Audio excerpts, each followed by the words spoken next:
There are people in America who work in places where they are afraid to put a bumper sticker on their car or wear a hat because they could get fired. Members of Congress making lists about people, we're going to go after these people and destroy their lives. This is lunacy. Marco Rubio just torched the biggest myth in American politics. The idea that moderate Democrats still control their party. Rubio says the radicals set the agenda, the moderates fall in line, and ordinary Americans are paying the price. Then he dropped a warning about riots, cancel culture, and political intimidation that has people across the country talking. Like and subscribe, let's roll the tape. In normal times, it's rare to get people like this to run for office and serve. But I want to talk to you about the other reality. And that is that rarely does a state, rarely do a people get the opportunity that you've been handed. And that is to determine in a non-presidential race the very direction of the country. Now, I want you to know what we run into all across the country. What we run into are people that run for office, and they will tell you, I am not a radical. I am going to be a moderate. I am going to be... And that may very well be who they are. Unfortunately, when it comes time to vote, they vote right down the party line. I'm not going to say who it is, but the other day on television, I saw one of these so-called moderate Democratic members of the Senate. And I believe he is. I believe that that's exactly who he is. That's just not how he votes. And so on issue after issue, that's not how they vote. Now, in this particular case, the two individuals that are running as their opponents aren't moderates and don't pretend to be. Or at least maybe they'll pretend to be now. But it's irrelevant. Because when they get there, they vote right down the line. And what is that line? Well, let me tell you what that line is. A lot of people are writing nationally. I live in Miami, Florida. Grown up there almost my entire life. And people say, oh, it's amazing how well the president did there. Republicans made tremendous gains down there. 2 congressional seats flipped. And they ask... And I have all these people from the national press asking, why did that happen? You know, what happened? What did Republicans do to get the Hispanic vote and so forth? I said, the Democrats that were running are crazy. These are crazy things that they're talking about doing. And normal people don't like crazy things. What do I mean by crazy? This is real crazy. These are crazy things they don't like. They don't think, look, everybody supports the First Amendment. Well, I shouldn't say everybody, but we should all support the First Amendment right to protest. If there's a problem and you don't like it, you have every right in the world to protest. That's a key part of our rights and of our country. You don't have a right to burn down a city. You don't have a right to take over a street.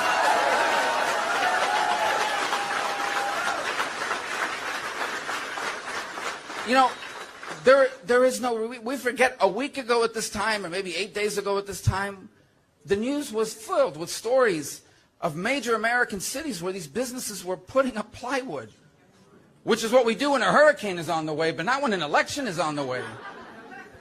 And I assure you, they weren't putting up that plywood because conservatives were going to be upset at the outcome of an election. These are radical elements.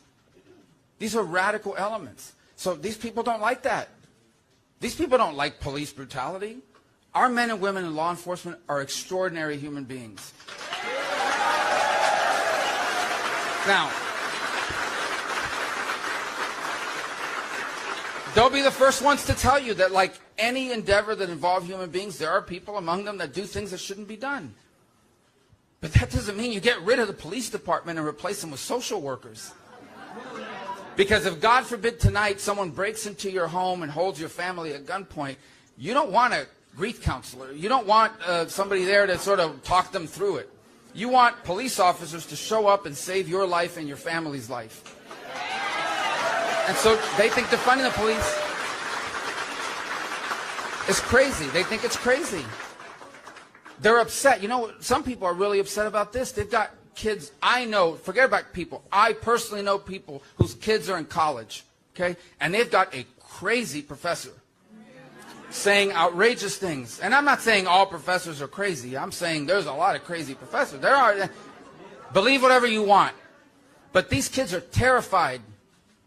They're terrified that they're going to fail that course or get a bad grade if they don't agree with a crazy. There are people in America who work in places where they are afraid to put a bumper sticker on their car or wear a hat because they could get fired.